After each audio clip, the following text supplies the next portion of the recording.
In this video, we're going to look at powers of I, and this is kind of an exercise in getting comfortable with how to work with I. So we start with the basic definition of I, which is square root of negative 1, and in the last video we looked at I squared, so that's negative 1 times negative 1, that's going to come out to be negative 1. So we already see here that if you have a power of I, that it can be simplified. So let's look at I cubed. Okay, we could think of I cubed as I times I squared. I is just I squared is negative 1, so this is like I times negative 1, and that simplifies down to be negative I. And then I to the fourth, that's like I squared times I squared, or you could do I times I cubed. I squared times I squared, that'd be negative 1 times negative 1 would come out to be positive 1. Alright, so if you look at these four answers, we get I, negative 1, negative I, positive 1. Now these answers are going to repeat every four powers of I. So let's look at I to the 5th, I to the 6th, I to the 7th, and I to the 8th. This is our next group of four. So I to the 5th is like I times I to the 4th, and we know that I to the 4th is equal to 1.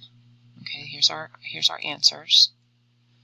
I to the 4th is equal to 1, so this is like I times 1, which is just I. Look at that, we got the same answer.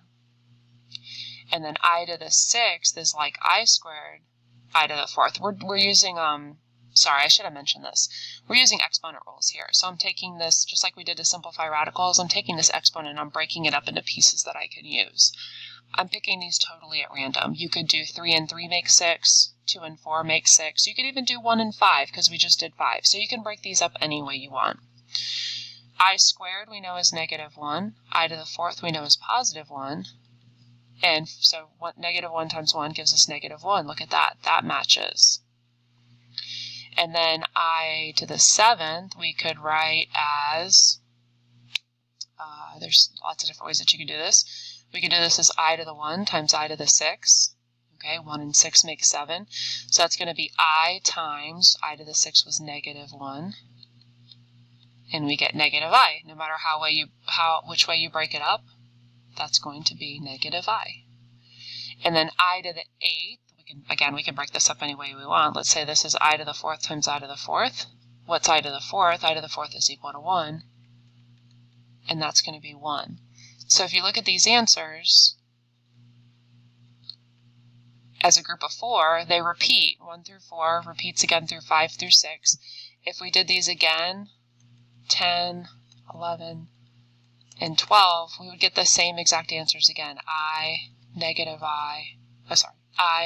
1, negative I, and positive 1. Okay, so these answers are going to repeat every set of four.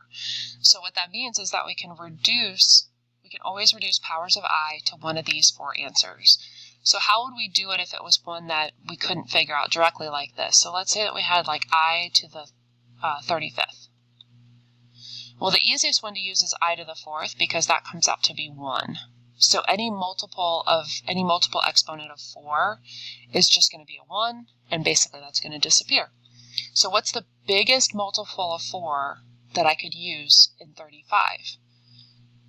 Okay, you should be thinking 32. So I have 32 and 3. 32 and 3 makes 35. I to the 32 is a multiple of 4, so that's just 1 times I cubed.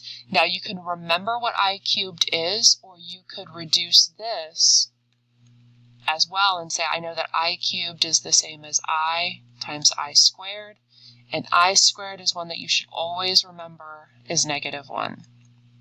So I times negative 1 is negative I. Really the only one that you need to remember is that I squared is negative 1, and that's also one that you come across a lot, so it's worth remembering. The rest of these can be simplified just by using I to the 4th is always 1, and I squared is negative 1. Okay, so I to the 35th simplifies down to negative I. Let's try another one. I to the 26th. I to the 26th. Okay, so what's the biggest power of 4 that I can fit in there? So 24, I to the 24th, and then I'd have 2 left over. So any power of 4 is just going to be 1. We see that here. I to the 4th is 1, I to the 8th is 1, I to the 12th is 1. So I to the 24th is going to be 1. And I squared is -1. So I've got +1 times -1, and that reduces down to -1. So any power of I you should be able to reduce down to I, or -I, 1, or -1.